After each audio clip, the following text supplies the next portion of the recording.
Oh, this is intense. They're underneath me. Uh-oh. Oh, what? No, that's not good. Oh my god! Oh my god!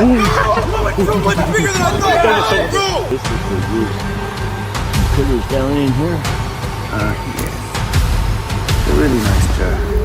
This is exactly what I wanted. Tonight, we look at 6 scariest camping encounters caught on camera. Real moments, real danger. Let's begin.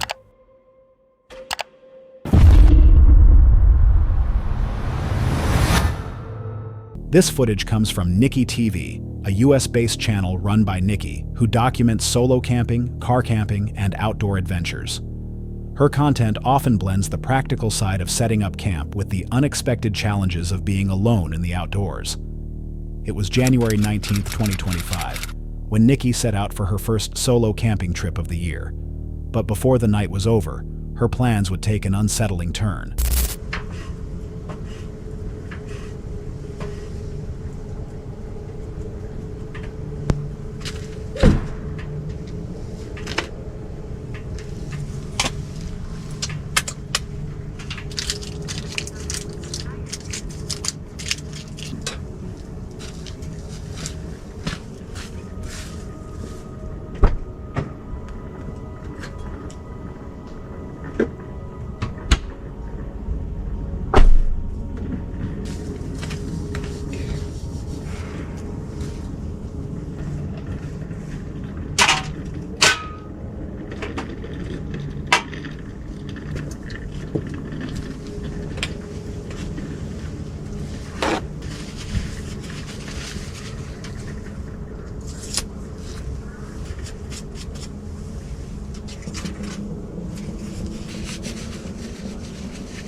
As the sun went down, Nikki had finished setting up her tent, organizing her gear, and preparing for what should have been a calm and quiet night.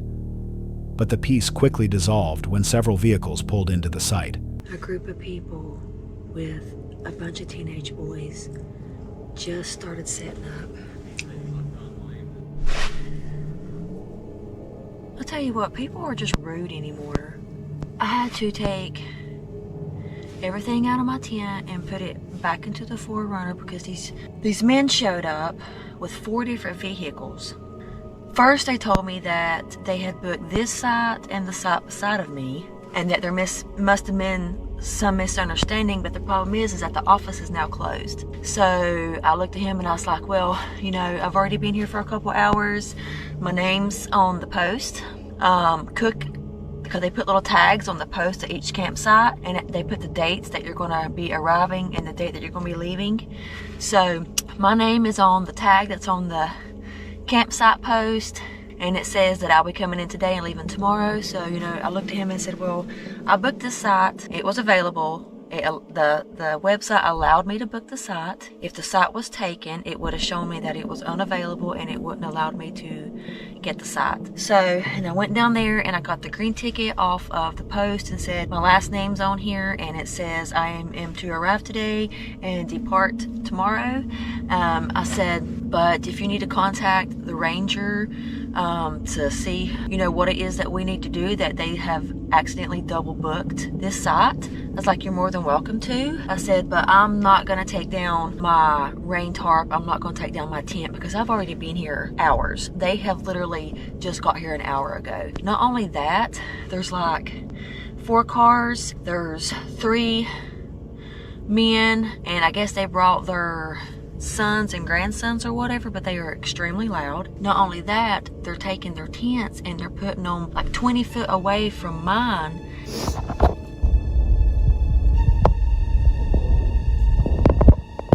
I just decided to pack all my stuff up out of my tent. I left my tent outside and put everything back into the back of the 4Runner, and I'll just stay back here tonight, which is okay because a group of men and teenage boys arrived, loudly insisting that Nikki's campsite had been double booked, even though the reservation tag clearly displayed her name and dates. They began unloading their equipment and setting up multiple tents only 20 feet away from hers. The noise, the crowd, and the sudden intrusion left her outnumbered and uneasy. Rather than risk conflict, Nikki chose a safer option. She removed her belongings from the tent, stored them back in her vehicle, and decided to spend the night in the back of her 4Runner instead. By morning, the rain had moved in. Nikki packed her gear, brewed a cup of coffee, and went on a short hike before heading home. What was meant to be a peaceful solo outing had turned into a reminder that not all dangers in the outdoors come from the wilderness. Sometimes they arrive in the form of other people. Nikki's choice highlights a difficult reality of solo camping. Even when prepared for the elements, human encounters can present unexpected risks. In situations like this, removing yourself from potential conflict can often be the safest path forward. Have you ever been forced to change your outdoor plans because of other people, not wildlife or weather? And when faced with this kind of situation, would you have stayed and stood your ground or left to avoid confrontation? Hold on a sec. If you're enjoying this so far, make sure to hit that subscribe button. Let's continue.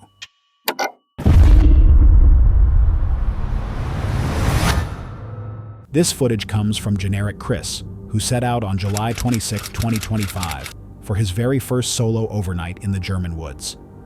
His plan was straightforward: build a tarp shelter, cook outdoors, and spend the night alone in the forest. What began as a test of resilience soon turned into a night of unsettling encounters.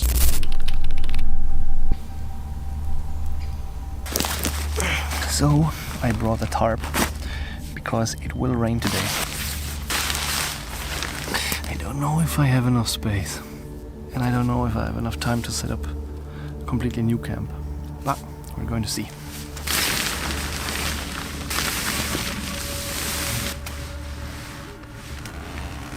Alright, so that side is easy.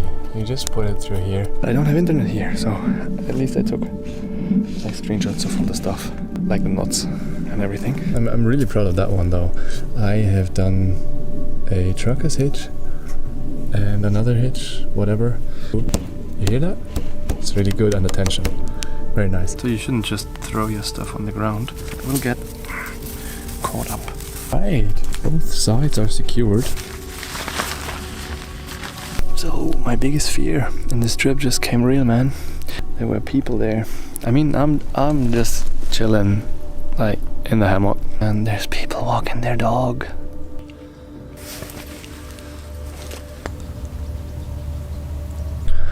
Yeah, gotta say, life in the woods, pretty chill. Alright, let's see if I can actually lie down here. If I could sleep.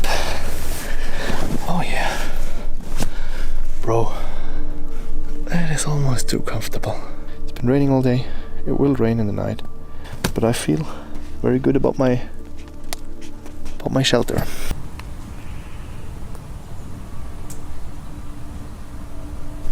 Chris prepared his shelter with a tarp, setting up a hammock beneath it and securing everything against the rain. While testing the setup, he realized how exposed he really was when strangers passed nearby with their dog.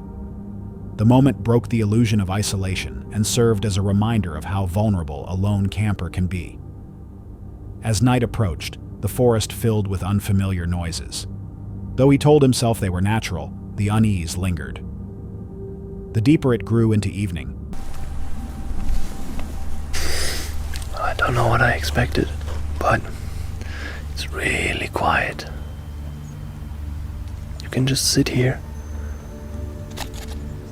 Just do nothing. Nice. I just wanted to check how obvious it is from further back, and it's pretty damn fucking obvious. Swinging like this is actually kind of relaxing.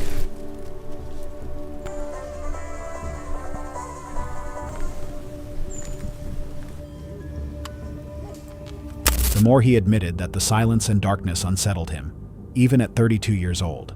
Wild boars were the most rational threat, but what weighed on him more was the fear of the unknown in the pitch-black woods. Just so many fucking weird noises. Yeah, let's see if I really sleep here the whole night. It's going to be fucking creepy, man. Yeah, it's very creepy, I'll say that. It's fucking creepy here. Yeah, I don't know if you have noticed, but I'm not an outdoors guy, so this is all pretty new to me. Never done this before. Mosquitoes are coming out, but yeah, I got the mosquito net, I guess, for that. Gonna use it if I have to. I'd rather sleep without the net, honestly, because this forest fucking creeps me out. Okay, so this is the final setup from the inside. Well, not final, but I've put this side down too, so it's like an A shape. Just past 8, but it's already getting cold. I got this thing here, and in the car I got the sleeping bag, but I'd rather not go and get the sleeping bag, honestly. So then I gotta find my way to the car and back here. And as I said, not the most outdoors person. I don't know what I expected, like there's nothing much to do here. Yeah, those were the noises. Just then. Oh man, there's like I'm in the middle of Germany, so there's like nothing here that could actually harm me except like wild boars. But weird how that goes. I'm 32 years old and still I'm afraid of like being in the forest when it gets dark. Later, while retrieving his sleeping bag from the car, something far stranger occurred. Chris caught the distinct scent of another person. Human, unmistakable, and not his own. The realization that someone else might be nearby filled him with dread. That sensation returned again later, as if unseen company was moving through the trees around him. Okay, so I am on a quick mission to find my car, because I do need to get the sleeping bag. It will get so fucking cold if I don't. But I need to hurry. The sun is already gone, so it will get quite dark really quick. Bro, I would have never found this in the dark. And I wanted to cook. The creepy thing. I just smelled someone. That sounds weird.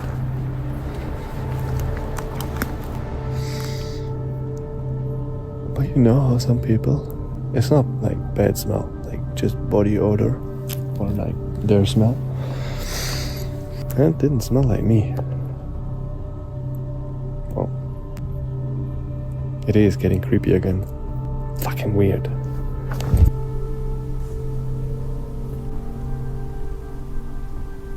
Despite the fear, Chris carried on. He cooked a simple meal, secured his tarp for the night, and forced himself to stay until morning. By dawn, he returned to his car safely, admitting he would have been lost without GPS.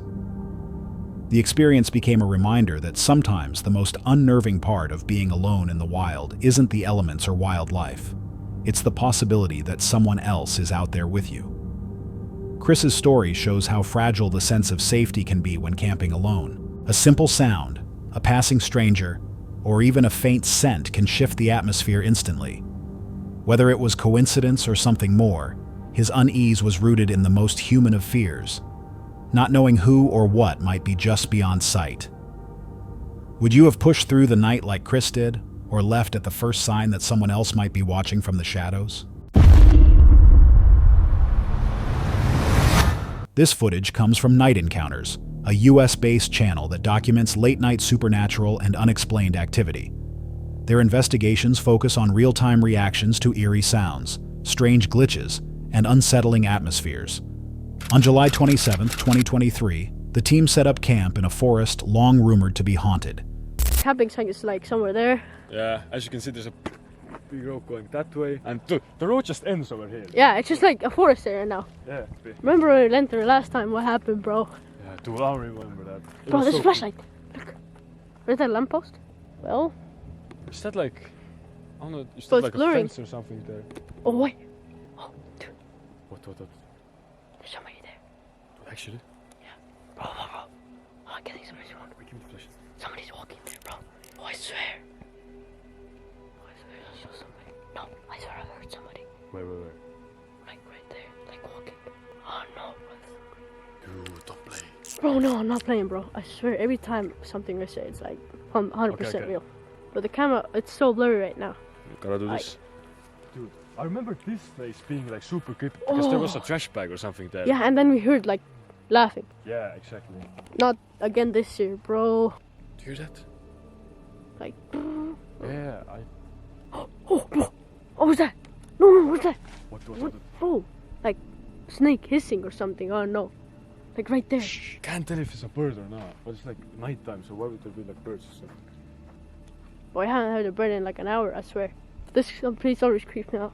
Let's try and keep going. I want to like something to happen for the video. Yeah, but again, not something so crazy that we freaking, you know. Yeah, but at the same time, you know, we're actually out here. Bro. Turn the light. Wait, the noise came from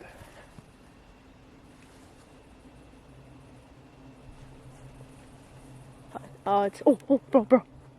It could be the water. We're like right near a lake. There's like 50 meters and there's a lake. I don't wanna be here, There's bro. a grill. Someone has been grilling here. Wait, show this place. Yeah, there's a campfire place. Somebody's calling me. Oh, what the? Oh, shit! Oh, dude. Oh, that was someone there. Dude, wait, there's a turn off the... Oh, God. Oh. Hello there. Wait, stay here. Dude, there was a damn bike. Wait, give me it. Dude, the bike stopped. What's the bike stop? Bro.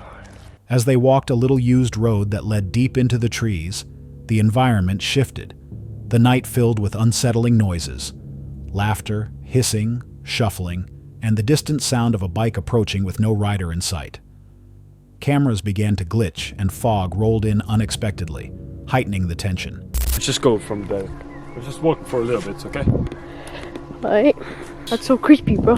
You know what we'll do actually? What? Let's just, since it is already, it's 3:09, we just go, we'll do the dead man's tag, or slash the devil's hide and seek. At 3 AM, pick up the camera. We'll pick up the camera when we find a spot we started at. So yeah, see you then. Is this recording? Yep. Okay. Pretty much, we start the ritual now. Found the place, so. Yeah, it's 3:19 actually. We were running around there because we saw some weird guys near the water. Bro. So yeah, that like creeped us really out. But pretty much, we're gonna do the ritual called Dead Man's Tag, bro. Dead Man's Tag, or the Devil's Hide and Seek. Pretty much it works like this. We have to find a home place somewhere that we could like return to in case anything goes like super bad. We're gonna choose this tree over here. Yep. See if Looks like Devil's Tree, man. Like yeah, we only have it really near the creepy. house. Yeah, exactly. So now pretty much gonna put our hands on the tree, say some words, and then we'll have a countdown of how much? 60. Let's do 60 seconds. We have 1 minute to hide. I think we'll go somewhere into the woods. Yeah, like there. And then creepy stuff should basically happen. And to end this ritual, we have to come back here, put our hand on the tree, and yell safe, then do another chant, okay? So yeah, let me pull out the chant in it real quick. The group moved cautiously, debating whether to press on or retreat as the unease grew. At one point, they found a small campsite and signs that people had been there recently. A grill, a fire ring, and a bicycle that seemed to stop without explanation. Strange lights appeared in the distance. Sounds echoed where nothing should have been moving. Around 3 AM, the team attempted a ritual-style game known as Devil's Hide and Seek, or Dead Man's Tag, using a marked tree as a designated safe point. Each participant chose a hiding spot in the dark woods, while the others waited at the tree. Strange noises continued to surround them, and their cameras picked up intermittent glitches during the game. Nothing openly revealed itself, but the mounting fear, combined with the odd technical issues and the sudden oppressive atmosphere, turned the game into a genuinely nerve-wracking experience. By morning, the team left, shaken, but physically unharmed. They spent time reflecting on the camera malfunctions, the unexplained sounds, and the sensation of being watched. The night served as a reminder that in some places it's not what you see that unnerves you. It's the tension of the unknown. Footsteps that don't belong, static on a camera, and lights without a source can unsettle even experienced investigators. The combination of environmental factors, fog, distant lights, human activity traces, and technical glitches can amplify fear. Group psychology plays a role too. When one person reports something strange, others become more likely to interpret ambiguous sounds or visual noise as evidence of the supernatural. Whether the anomalies were natural, human-made, or something else, the result was the same: heightened terror and uncertainty. If you were part of that team, and the cameras started glitching while you heard footsteps with no source, would you keep searching deeper into the woods, or get everyone back to the marked tree and leave the site immediately? This story comes from Davies Dash, a Canadian YouTube creator known for wilderness camping, ultralight backpacking, and solo survival trips, often filmed deep in the forests of southern Ontario. On June 7, 2025, Davey set out for a minimalist cowboy camping trip along a river, carrying only the essentials and planning to sleep under the open sky without a tent. What began as a quiet night in nature quickly spiraled into a dangerous confrontation. By late evening, Davey had settled into his bedroll beside the water. The forest was calm, and with nothing more than his pack and sleeping gear, he expected an uneventful stay. That calm was shattered when he awoke to the sound of footsteps close by. Do you need my light to help you get out of here? No. No? You know how to get out? Would you mind just giving me a few minutes? I'm still in my sleeping bag. Why are you in your sleeping bag? You knew there's somebody in a tent here. You knew that. Do you think they're gonna feel comfortable falling asleep in the middle? Well, that's where I was sleeping. Till the homeless man with 2 fucking goddamn fucking steel pipes come fucking walking into my camp about 10 feet away from me while I was sound asleep. Like, thank God I woke up before he actually like started battering me with those pipes, because I'd be in a hell of a mess. I'd be in a hell of a mess right now. And so thankfully I woke up. But where there's one, there's many. I know that. Opening his eyes, he saw a man standing only 10 feet away, holding 2 steel pipes. The shock was immediate. Alone and far from help, Davey was suddenly face to face with someone whose intentions were unclear. All right, no, you wouldn't. Fair enough. Fair enough. My apologies. That's fair enough, mate. My apologies. I will push on. I already got a hold of fucking RCMP and told them to fuck get over here and deal with their shit, because I'm sick of this fucking bullshit, mate. No, that's the homeless guy.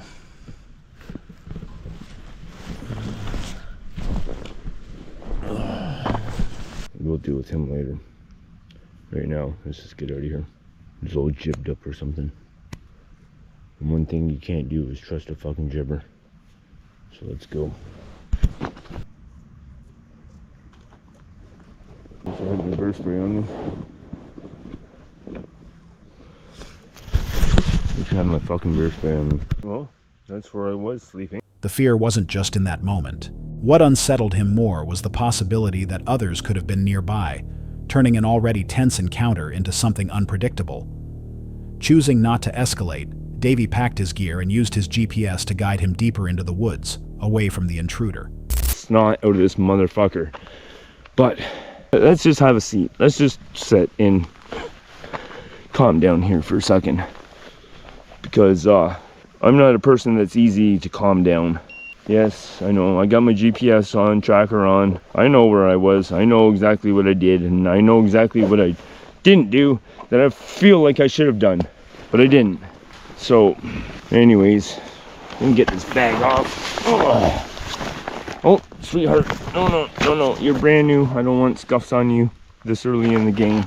Alright, guys. Well, there's the bag. There's the bag. Here's me sitting on a bench in the middle of nothing. Oh, coyotes are howling. Do you hear that? Alright, I need a second. Wow, I don't know if you can see this in the dark. This looks like there's some critters down in here. This. Well, I think this is home for the night. We'll just come out here just a little bit. Give them a little bit of space. And I don't know what these lights are here. I don't know if that's a farm or whatever, but I'm thinking like right here is good. Right here. Alright, my friends, well, camp is back set up again. So there's the bag, there's the sleeping setup, and again we have the 2 tethered together. That knife should be up for my use if I need it. But again, We're not out here for that shit, man. Anyways, there's the camp. Set up here in this, I don't know, you can't see nothing, but I came back to the tree that is obviously hibernating some critters. You know, so there's the tree, and well, that's where the critters go, down in there. So we're right beside it. That's camp. Still cowboy camping, but now it's, so that incident took place at like 11 o'clock, quarter to 11, and it is now, I don't know what you can see here, almost midnight. So it's time to get a few hours of sleep. Oh, okay. And yeah, so yeah, I've calmed down on that incident. I still, like, inside me, I still think he needs his teeth kicked down his fucking throat. But we've moved on. We're in a better place. At least now I don't have to worry about some guy standing 10 feet away from me with 2 steel pipes. Like, you know, like pipe fitting pipes, like for gas lines and stuff, you know, like the black iron pipes. That's what he had. 2 of them. 1 in each hand. So at least now I'm not worried about that. We can sleep peacefully and yeah, just enjoy our night. We just want to sleep outside, man. That's all we're trying to do. We're testing some gear and we just want to be outside. So by relocating, he avoided further conflict and eventually set up camp again in a safer spot. Though he managed to make it through the night, the experience lingered as a stark reminder that not every threat in the wilderness comes from wildlife or weather. Sometimes the most unsettling danger is another person crossing your path in the dark. This incident underscores the risks of cowboy camping alone, especially near rivers or accessible areas. Unlike animals, which generally avoid humans, the presence of strangers at night introduces unpredictable dangers. Davy's decision to quietly move camp instead of confronting the intruder may have prevented a far worse outcome. If you were in his position, alone in the woods and suddenly confronted by a stranger in the dark, would you stay put and stand your ground, or retreat into the forest to avoid the unknown? This footage comes from Generic Chris, who set out on July 26, 2025, for his very first solo overnight in the German woods. His plan was straightforward: build a tarp shelter, cook outdoors, and spend the night alone in the forest. What began as a test of resilience soon turned into a night of unsettling encounters. Got myself some coffee. I'm heating up more water for my cup noodles. I don't feel it today, to be honest. For some reason I set up my whole thing. And I'm just not feeling relaxed. I'm hoping this will pass and I'll stay the night, but it's possible that I'll eat, spend a few hours, and then head back home, because there is no point for me to stay if I'm not enjoying it as much. And I'm trying to figure out what it is that makes me feel like this today. Is it the weather? It's very gloomy today. It's just, there is no sun, there is no clouds, it's just grey. There is no wind, which is great. And the place, it's a very nice place, but you can definitely tell that people have been coming here. There is a little bit of rubbish here and there. There is some sort of a smell that I can't put my finger on, but it's not a pleasant smell. It just feels like a place where people go to get drunk, set up fire, and then leave the mess behind them.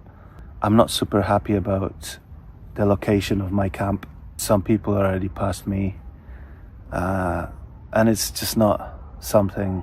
It's just, I don't know if you can hear those shouts and noises, and I think there's a dog taking a bath in the reservoir. Chris prepared his shelter with a tarp, setting up a hammock beneath it and securing everything against the rain. While testing the setup, he realized how exposed he really was when strangers passed nearby with their dog. But I can tell you what I think about the chair. I like it. It's nice. Am I still recording? Yes. It's a really nice chair. This is exactly what I wanted. I just hope it will hold my weight. Honey, yeah, yeah. Hiya.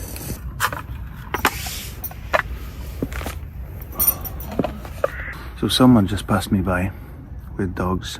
I says hi, and they don't say anything. Strange.